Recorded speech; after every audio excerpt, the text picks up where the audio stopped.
that it contains. So there are two important questions that I want to ask when it comes to whether or not the New Testament is true. The first is, do we have an accurate copy of the New Testament documents? After all, who cares if what they wrote down is true if it has simply not made it to today? If over time, as manuscripts have been copied over the years, if we've not come to an accurate copy of what we have recorded in our Matthew through Revelation, then who cares whether or not what they wrote down was true? So I first want to ask this question: do we have an accurate copy?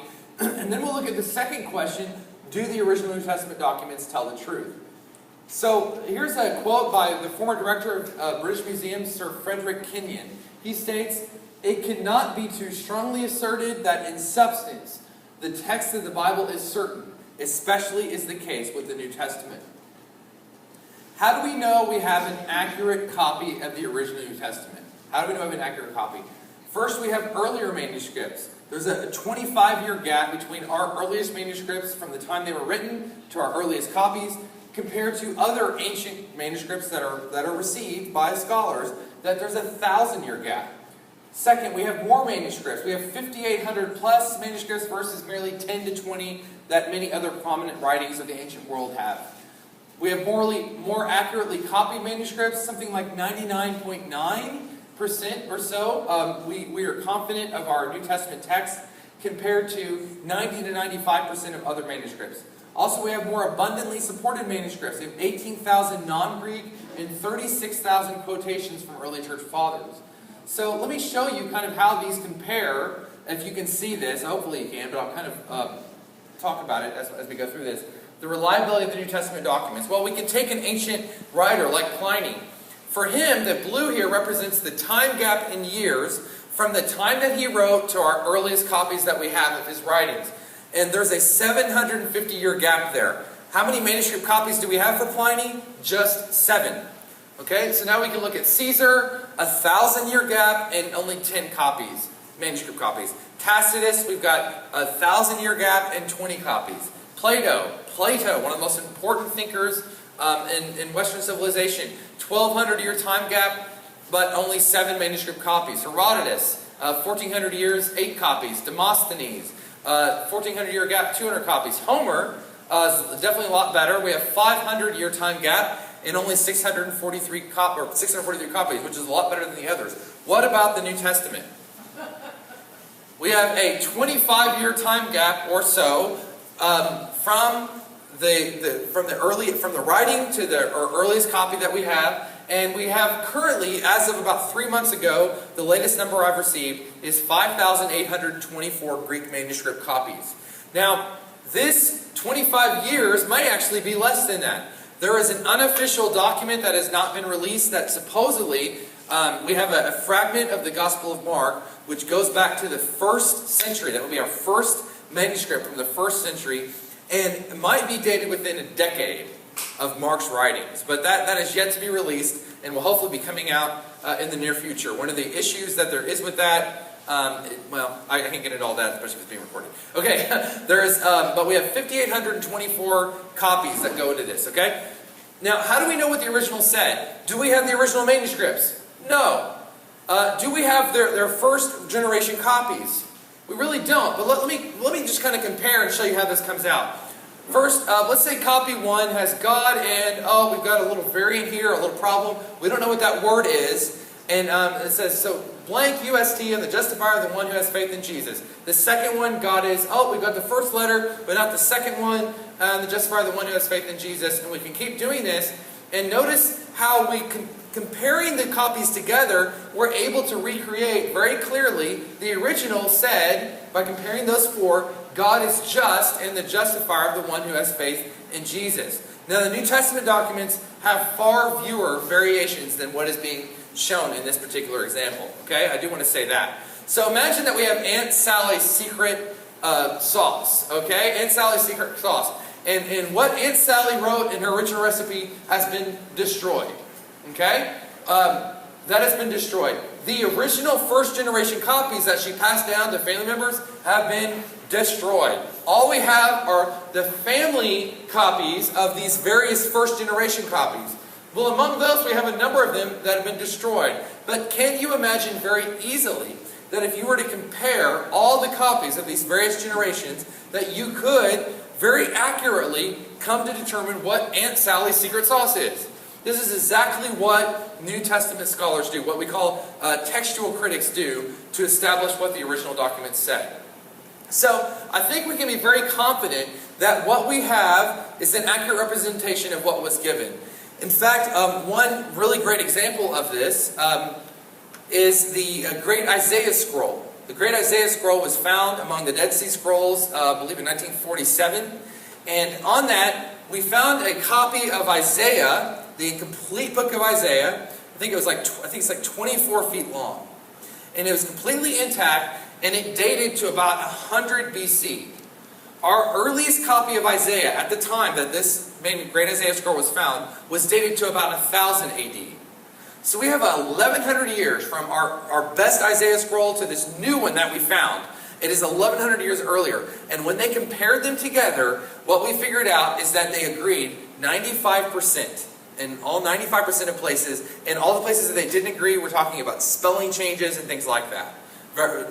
We completely were confident after seeing that, wow, after 1100 years, clearly we were able to transmit these manuscripts over time. And it just gave us great confidence in that.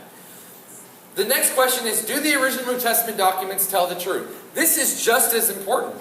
Because, once again, if we have an accurate copy of the original New Testament documents, who cares if they're a bunch of liars? Okay? So we need to know, what good reasons do we have that they were telling the truth? And I think we have several good reasons. I'm going to give you 6 E's of evidence that the New Testament is true.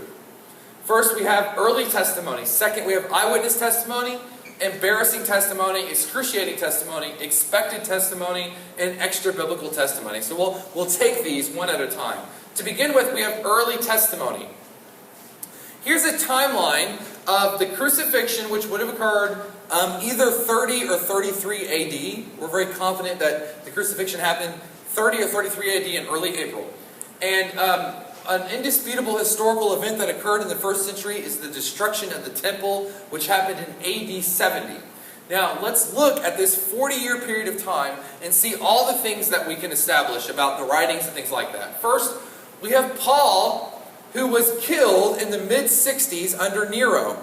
So he died well before the temple was destroyed, and he was killed in the mid-60s under Nero. James, the brother of Jesus, who also wrote the book of James, was killed by I think the Sanhedrin killed him, and I think around 62 or early to mid-60s. The book of Acts was written prior to Paul's death. Now, let me explain to you why we know this. If you read the book of Acts, it's very long, compared especially to the other New Testament books. It's one of the longest, one of the 2 longest. And when you get to the end, where's Paul? Is he dead? Is he killed? No.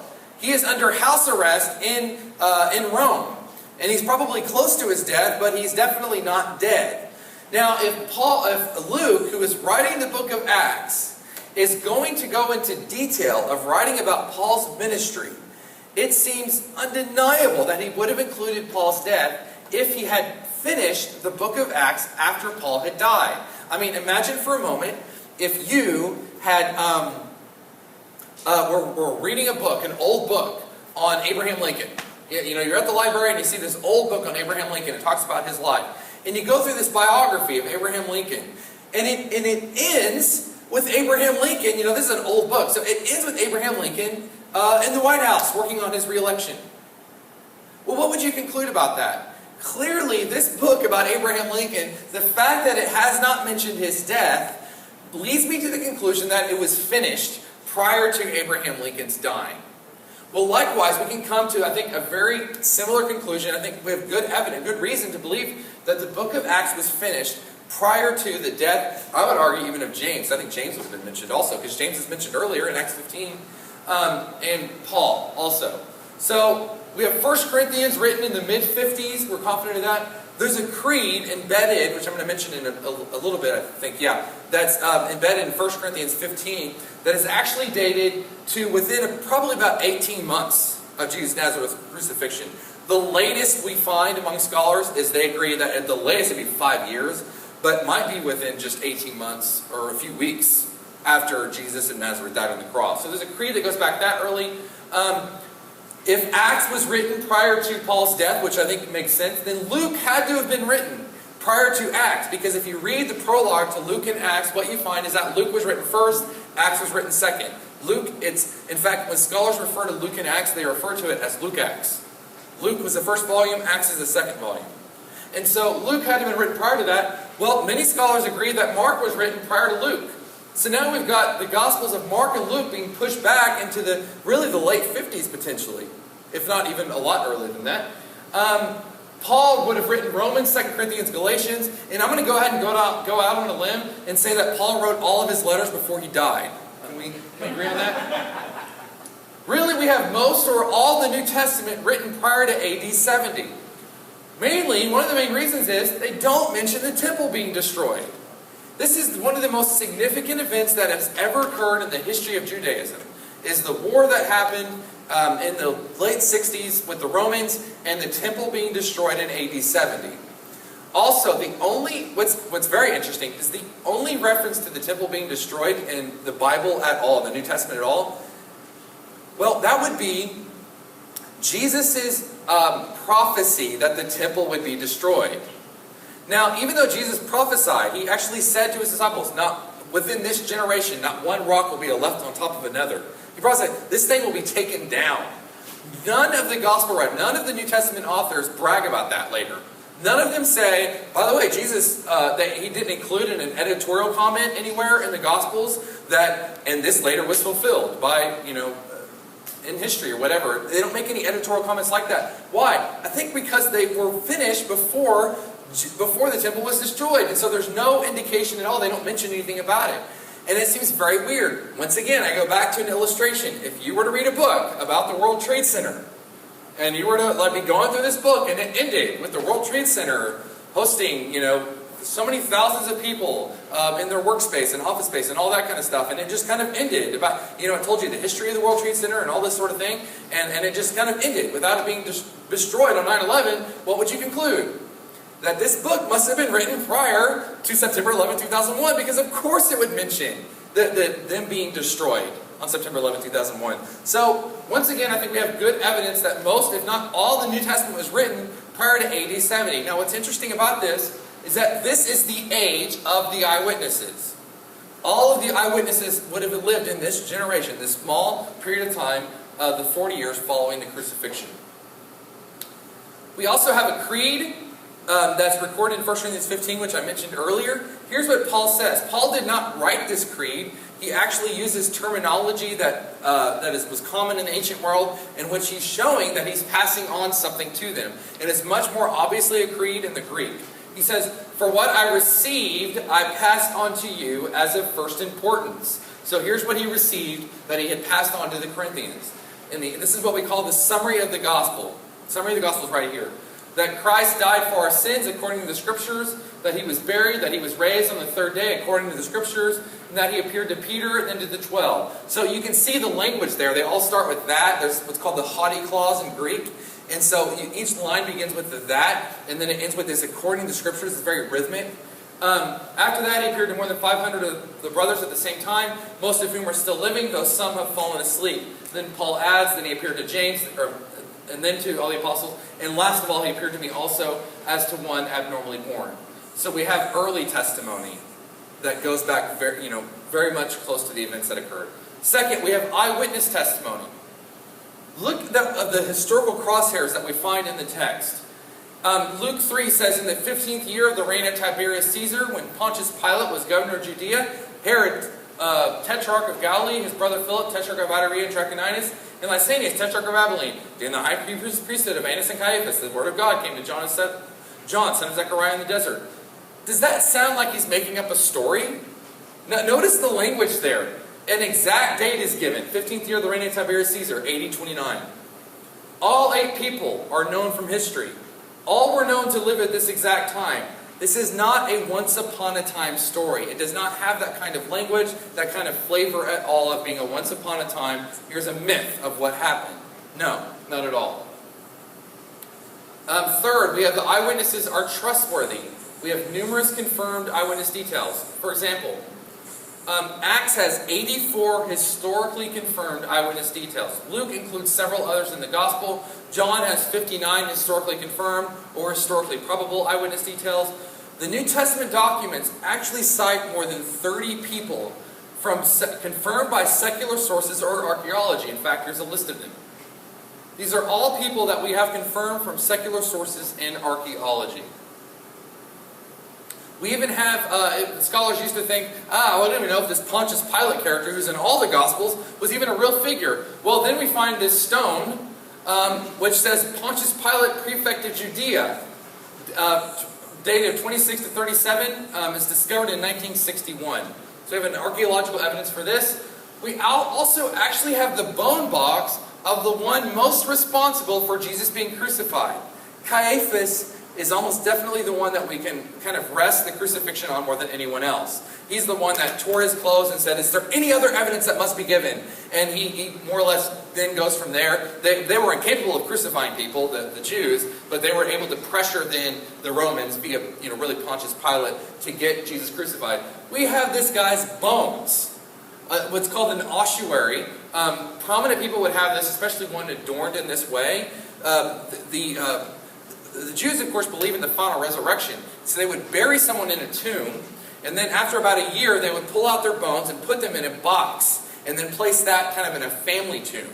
And that would be kind of a reference to the final resurrection, because they thought that this was in the bones. And so they would kind of be proclaiming that in that way. And so this is how they buried it. Well, we found this inscription, which speaks of Joseph Caiaphas. It has his name on there. And the fact that it's adorned in this way shows that this was a very important figure from the first century. And he was the high priest from 18 to 36 AD, and this was discovered in 1990.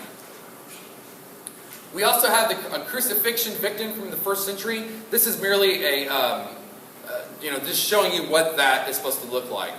Okay? So that's just a little model there. This is the actual piece, the heel bone, which has a nail through it. So we have a crucifixion victim that was found from the first century. Scholars say that Acts is historically accurate. A Roman historian says this: for Acts, the confirmation of historicity, or telling accurate history, is overwhelming. Any attempt to reject its basic historicity must now appear absurd. Roman historians have long taken it for granted. Another archaeologist says this. He says, I began with a mind unfavorable to it, referring to Acts. Why would you do that? Because, of course, it's in the New Testament, right? He says, but more recently I found myself brought into contact with the book of Acts as an authority for the topography, antiquities, and society of Asia Minor. It was gradually borne in upon me that in various details the narrative showed marvelous truth. One more quote here. This was recorded in U.S. News and World Report. It says, in extraordinary ways, modern archaeology has affirmed the historical core of the Old and New Testaments, corroborating key points of the stories of Israel's patriarchs, the Exodus, the Davidic monarchy, and the life and times of Jesus. What does that cover of the Bible? Oh yeah, everything. Okay? So, that's a very encouraging statement there by an historian. Okay, it's not supposed to be there. Okay, next we have embarrassing testimony. Embarrassing testimony, this idea, as I was explaining to my last class, the idea is that if you record something embarrassing, then you are likely telling the truth. Because after all, we tend to not reveal things that are embarrassing to us unless they are just the truth and we're kind of forced in that position to do so. Parents, I think you would understand this as well. If your kids come and they give an explanation of something that happened, and it makes them look good, well, they might be telling the truth, but they might also be lying to you. However, if they come and they're telling you something that really makes them look bad, that puts them in a bad light, that could get them in trouble, that doesn't help their cause at all in their life, then you're almost definitely likely to believe them and go, well, that makes a lot of sense if you're going to say something embarrassing about yourself. So notice some embarrassing testimony that we find in the New Testament, especially the Gospels. The disciples are dim-witted. They fail to understand what Jesus is saying. Mark 9, Luke 18, John 12, we see this recorded. They are uncaring. They fall asleep on Jesus twice at his moment of greatest need. They make no effort to give Jesus a proper burial. The enemy Sanhedrin people, Joseph of Arimathea and Nicodemus, they are the ones that give him a proper burial. The disciples scatter like rats, completely out of there, right? They are rebuked. Peter is called Satan by Jesus in Mark 8. And Paul rebukes Peter for being wrong about a theological issue, which Paul records in Galatians chapter 2. Isn't that amazing? That's recorded in Mark. I can just imagine Mark writing this, Peter being his close associate, really being his number one source. For Mark, Peter was the number one source for the information there. Can you imagine him making up Jesus saying this to him? I can just imagine Peter going, no, make him call you a liar. He's not calling me a liar, or call you Satan. I don't want to be called Satan, But you don't say this unless it's true. And so, all of these things about the disciples, it's amazing how they are the ones providing this information to the gospel writers. I mean, they're the main ones providing this information to the gospel writers. And Matthew and John are disciples of Jesus. And so they're willing to record. Here's what we thought. Here's where we were going with our thoughts on this. Okay? Next we have, they're cowards. Peter denies Christ 3 times. Right after telling him he wouldn't deny him. The disciples run away. The women are the brave ones. The women are the ones on Sunday morning, all the Gospels record, who go to the tomb. The disciples are hiding in the upper room. They are doubters. Despite being taught several times that Jesus would rise from the dead, as we find in John 3, Matthew 12, 17, 22, 23, the disciples are doubtful when they hear of his resurrection. They think the women are crazy when they come to them.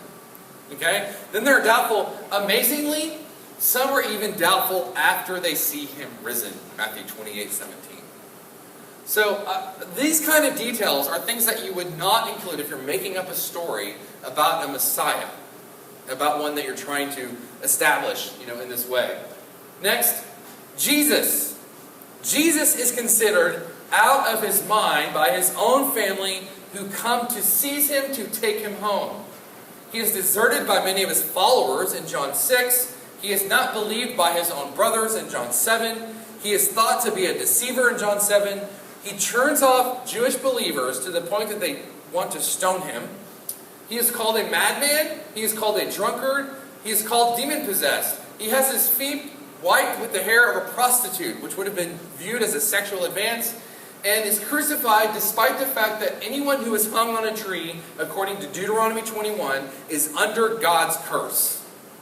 This is why the cross was a stumbling block to the Jews, because the idea that your Messiah got crucified is a contradiction. It's not something that you would have accepted very easily. Which is why the cross, by the way, wasn't a prominent symbol in the first century among the Jewish people. So, but of course, this idea of being under God's curse, this makes total sense to us now, theologically, as we look back. Of course, what curse was he under? The curse of our sin. And he was enduring the wrath of God as a result of our sin. So that's, I think, a good example there of just the embarrassing testimony we even find about Jesus. Next, we have excruciating testimony. You can even see the word crucify in there, right? It's out of the cross. That's really what the term excruciating means. Out of the cross.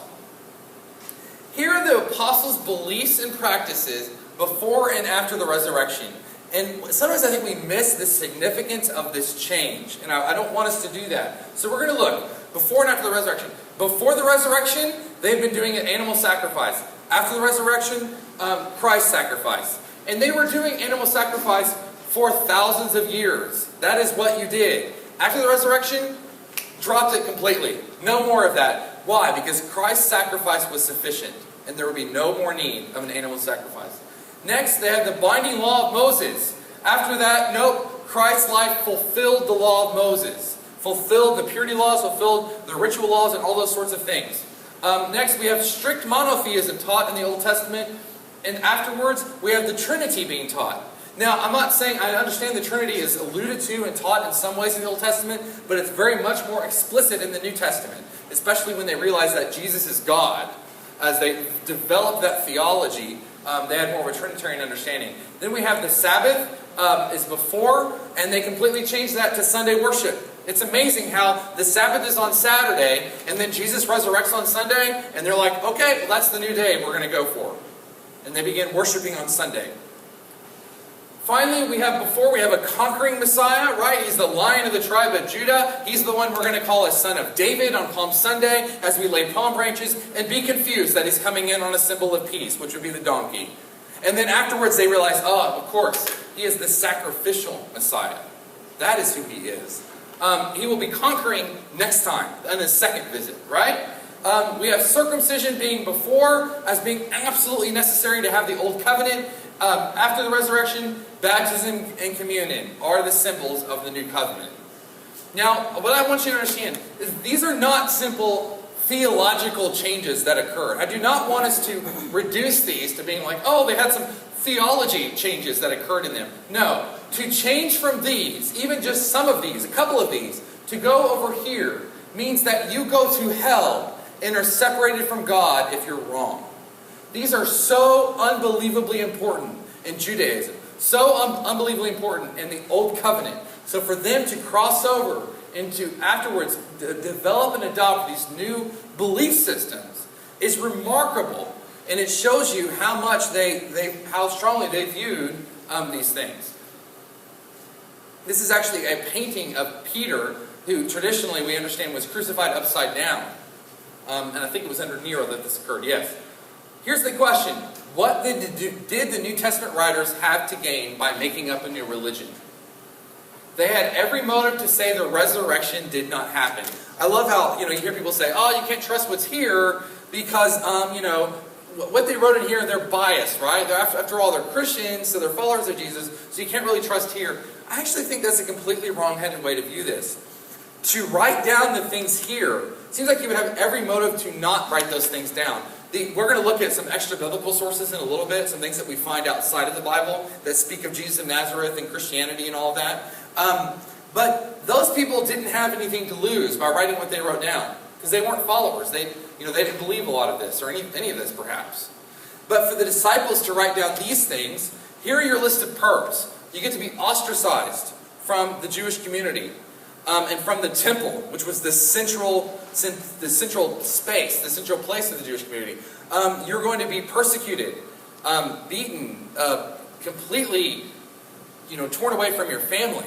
And ultimately, you're going to be killed for this. That is hardly a list of perks to be a Christian. But yet, we see Christianity spreading like wildfire. And it would endure, it would spread rapidly, even under persecution. Christians experienced persecution the first 280 years or so of their existence. And yet, really, we have Christianity being spread all over the known world by the end of Acts. We have Christianity being spread all over the known world. And for it to endure and to spread in that way, even though it was being pressured and pushed on by Romans and by the Jews, I think is absolutely remarkable. So I think they had every motive to say the resurrection did not happen. So this excruciating testimony is, I think, valid. Now, why would they die for a known lie? Now, I know what you would say. But Sam, what about Muslim terrorists, right? They after all, they died for a lie. So what's the difference here? Let me tell you a major difference, I think, between... and as I mentioned last night, is someone who straps a bomb to their chest and blows themselves up, are they sincere in their beliefs? Sure, I will definitely grant you that. No question. If you're going to take over a plane and run it into a building because of your belief system, absolutely. I'm going to go ahead and agree that you are sincere in your beliefs. This is not like the disciples dying, though. And the reason for that is the disciples were in a position to know whether or not what they believed was true, in fact. They were eyewitnesses, after all. So anyone...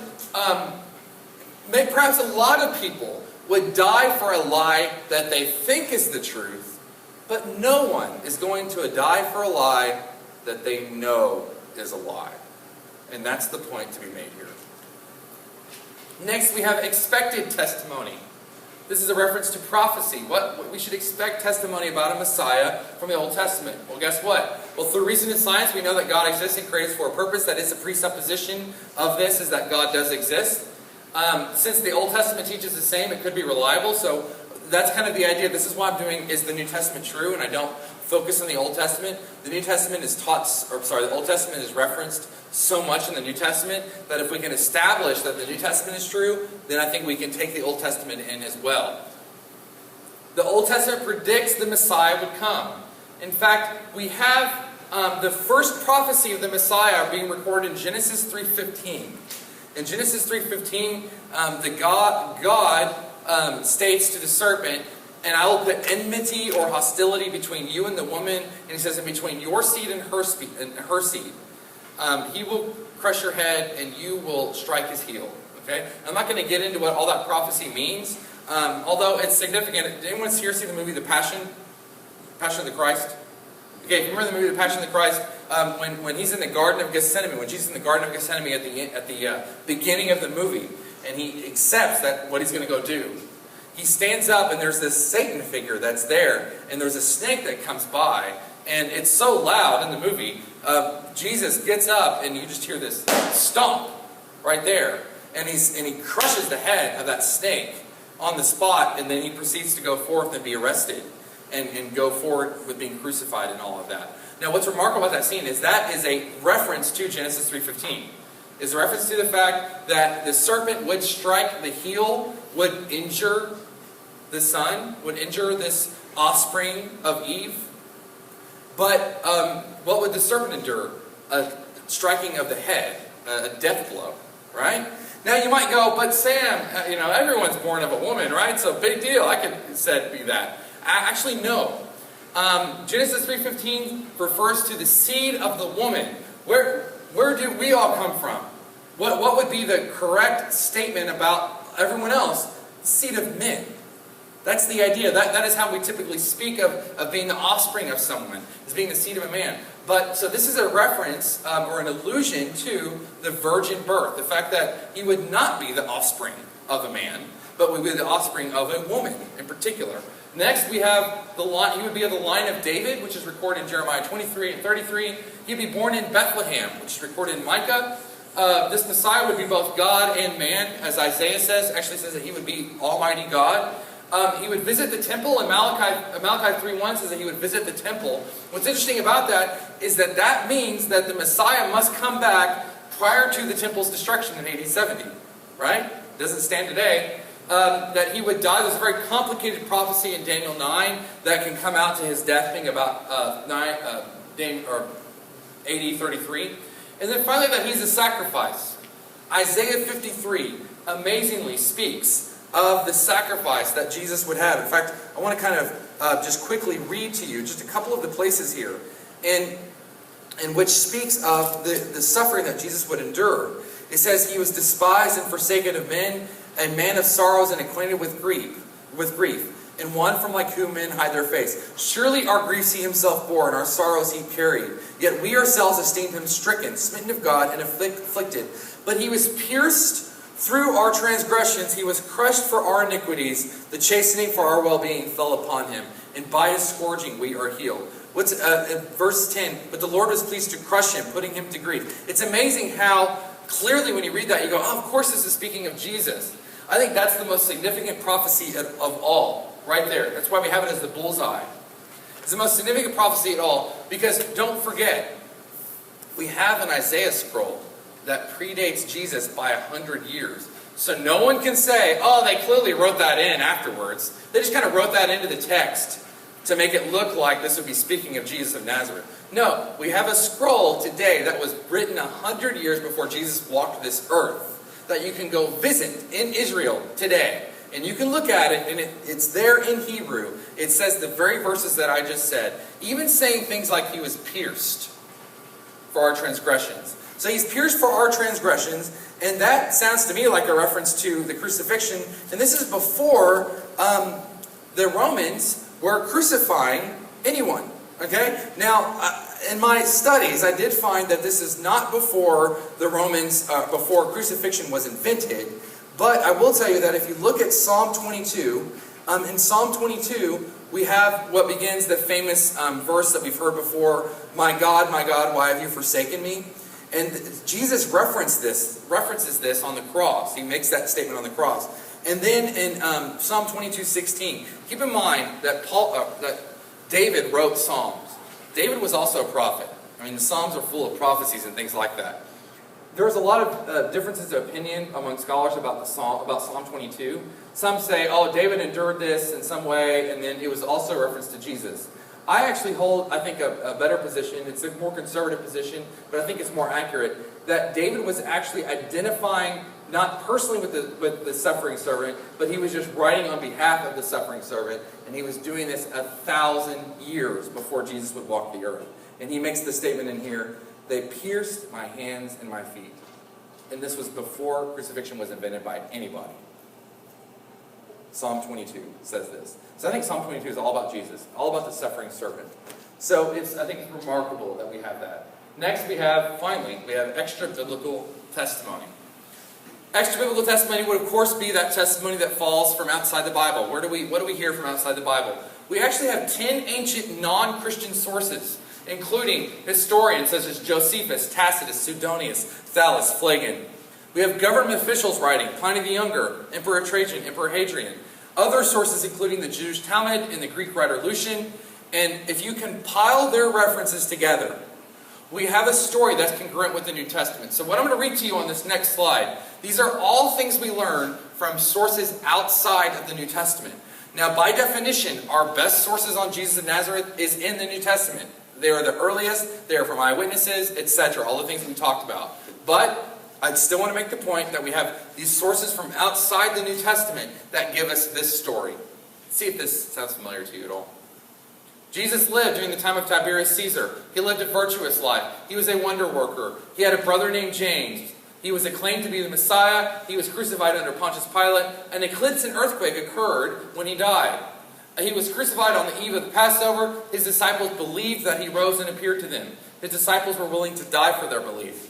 Christianity spread rapidly as far as Rome, and his disciples denied the Roman gods and worshipped Jesus as God. Does that sound familiar? This is exactly what the New Testament says. So it's amazing when looking at all of these, this summary here. We have early eyewitness, embarrassing, excruciating, expected, and extra-biblical testimony. All found. I would encourage you to get the book, I Don't Have Enough Faith to Be an Atheist. That's what this material is from. And the chapters on this actually deal with 10 total reasons, or 10 evidences, and I've merely given you 6. What's the conclusion?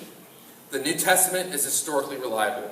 It is fact, not fiction. If it says Jesus said it, then Jesus said it. If it says Jesus did it, then Jesus really did it. All right. Do y'all have any questions? No, I covered a lot of material and I covered it fast. Believe it or not, when I taught that recently to students, I spent 5 weeks on it. So I know that was a lot of stuff there. But and all of that in I Don't Have Enough Faith? Yes, I highly recommend I Don't Have Enough Faith to Be an Atheist. Go to crossexamine.org and you can get other materials like the PowerPoint too from there as well, which could be very beneficial to your ministry. So. Any questions on this? No one likes to ask the first question, so let's just move on to the second question. No, I've got one. Okay. What was the one where we talked about the biblical transcript, manuscript versus the non-biblical? You know, we're talking about like the 25-year gap. Yeah. Versus 1,000. What were all those? I only ended up getting 2 of those points. Yeah, they were, there were, I can't remember the exact numbers. Let me just go to it.